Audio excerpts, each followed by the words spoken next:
Boa noite, pessoal. Aqui é o Ricardo falando. Já é tarde da noite, então me perdoem eventuais erros de gravação. É a terceira vez que eu estou tentando gravar esse videozinho. A primeira eu estava no modo foto, em momento de empolgação. A segunda eu estava no modo vídeo, mas não tinha apertado o botãozinho vermelho. Peço que desconsiderem isso quando vocês forem julgar minhas manifestações. Foi um lapso do horário. Eu primeiro fui chamado a atenção por um grande amigo meu, que é médico, bioquímico, radiologista, dramaturgo, escritor, enfim, um gênio, em relação ao meu post do Daily Wire. E realmente o Daily Wire, que é uma fonte que eu acredito bastante, foi atualizada. Porque o Ferguson, o autor daquela modelagem matemática famosa, acabou esclarecendo alguns pontos que tinham sido mal entendidos. Na verdade, eu já tinha lido, claro, a modelagem matemática dele desde que ele publicou no dia 16 de março. É uma modelagem muito elegante, mas, como diz o Yehuda Carmeli de Israel, eu tive a oportunidade de estudar um pouco durante a graduação em Israel, fui para lá em 3 ocasiões, sobre modelos matemáticos. Existem vários modelos matemáticos, todos eles errados, porém alguns úteis. E realmente o modelo dele é bem elegante, só que ele parte de premissas, e esse é o grande problema. Ele parte de uma premissa de uma taxa reprodutiva básica de um R0 de 2.4, embora ele faça simulações com outras taxas reprodutivas básicas, conforme eu já expliquei, seria o número de infectados que se infectam a partir de um caso.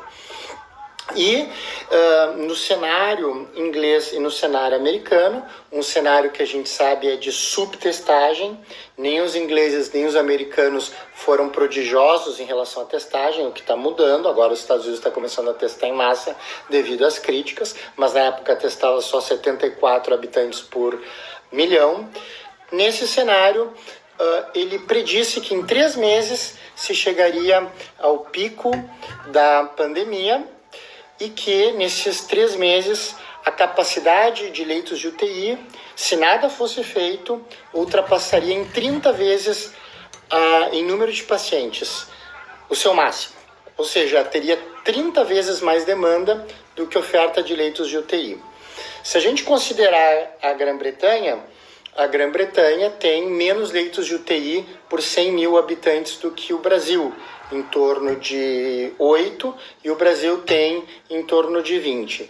Mas não que isso mude muito, porque essa capacidade seria muito ultrapassada também no Brasil. Menos ultrapassada, mas também bastante ultrapassada. Então, em 3 meses, se nada fosse feito, a gente teria, com as premissas que ele teve, a capacidade ultrapassada de atendimento em UTI em 30 vezes, e o que mata é a insuficiência respiratória, e isso se traduziria em 81% da população desses 2 países infectadas, o que faria com que tivéssemos, então, cerca de 500 mil óbitos na Grã-Bretanha e mais de 2 milhões e 200 mil óbitos nos Estados Unidos.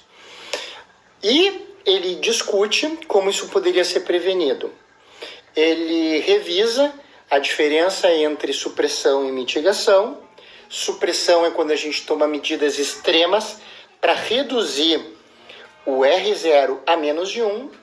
Quando o R0 é menos de 1, a pandemia começa a arrefecer, porque se eu estou infectado eu não consigo passar nem para uma pessoa, então os números começam a cair. É por isso, por exemplo, que o MERS não causa pandemia, porque o R0 do MERS é abaixo de 1. Ou a mitigação, que é quando a gente não tem a pretensão de baixar o R0 para menos do que 1, porém a gente quer baixar bastante esse R0 para a gente ter um controle da situação a longo prazo. A gente é menos pretensioso, mas a gente poderia lançar mão de medidas mais suaves. Bem, o que ele diz é que se a gente fizer medidas mais suaves para mitigação, por exemplo, se a gente fizer isolamento dos casos infectados, se a gente fizer fechamento de escolas E se a gente fizer só quarentena domiciliar dos velhinhos, ou seja, se a gente deixar os jovens produzindo, trabalhando, a gente igual teria a capacidade máxima de UTI ultrapassada em 8 vezes. Não em 30 vezes, mas em 8 vezes, o que resultaria num número muito grande de mortes igual. Então ele acha que a única alternativa viável seria a supressão, e para isso a gente deveria ter que fazer isolamento dos doentes, isolamento dos contatantes. A gente deveria ter que fechar escolas, fechar universidades e fazer distanciamento social de todo mundo. Veja, ele não fala em lockdown. Isolamento social para ele é restrição de 70% a 75% na socialização. Mas isso foi pego pelos defensores de lockdown para justificar o lockdown, por uma questão logística. É muito difícil da gente conseguir fazer com que só 75% das socializações caiam. Como é que a gente vai dizer quem pode e quem não pode sair, que bar que pode e que não pode abrir, que academia que pode ou não funcionar, etc, etc e tal. Difícil, então é mais fácil fazer lockdown de todo mundo. Problema, para esse modelo dele funcionar, essas medidas que eu falei agora, que incluem em tese o lockdown, foram elas que os teóricos do lockdown importaram, deviam ser mantidas por 5 meses. E ele diz, porque ele é um cientista, ele não tem obrigação com a viabilidade econômica das coisas, ele diz, olha, deveriam manter as medidas por 5 meses.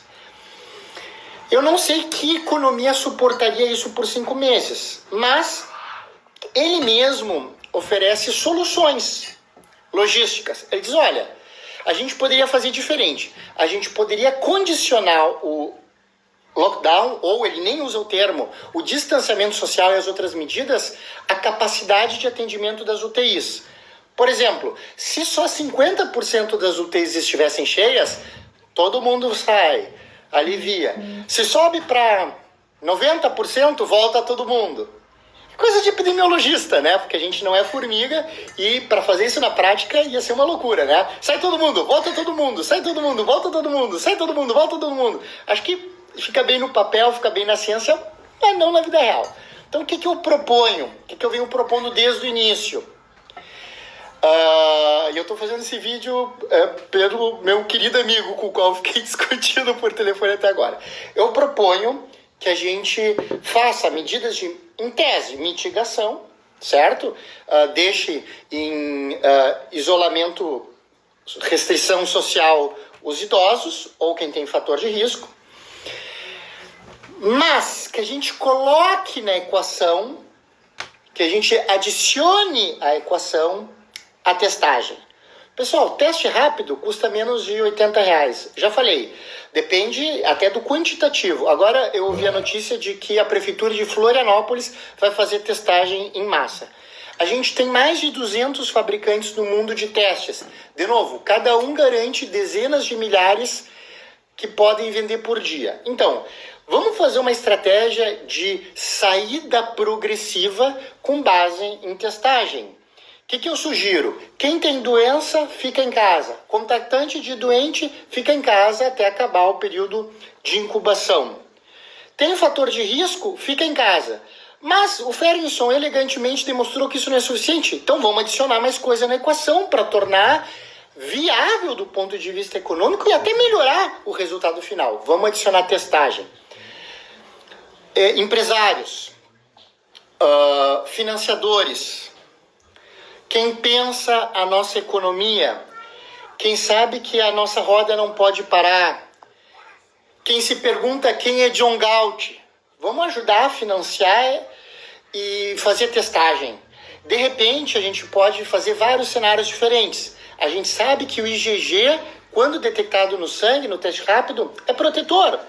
Vamos fazer reintrodução das pessoas à sociedade com base em testes. Vamos fazer algo que seja, do ponto de vista médico, bom, para que a gente não tenha superlotação de UTI, mas também do ponto de vista econômico viável, porque no final das contas é a mesma coisa. De novo, chamar a saúde de direito não a torna imune à escassez.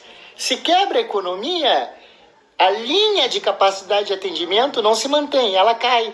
Então vamos fazer as duas coisas. Vamos conciliar as duas coisas. Porque afinal de contas, nós somos um só. E a gente está todo mundo do mesmo lado. Grande amigo, obrigado pelo xingamento.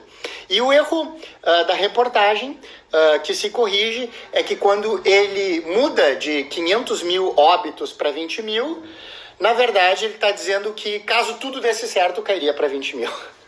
Pessoalmente, pessoal, do ponto de vista virológico, a gente está assistindo agora com o coronavírus, que já aconteceu com a influenza, vai sazonalizar no futuro, imunidade de rebanho é essencial, o próprio Ferguson coloca isso, ele mesmo coloca, devemos ter inteligência na hora de definir o timing do fechamento, porque se a gente fizer um timing errado, não tem imunidade de rebanho e os casos rebotam.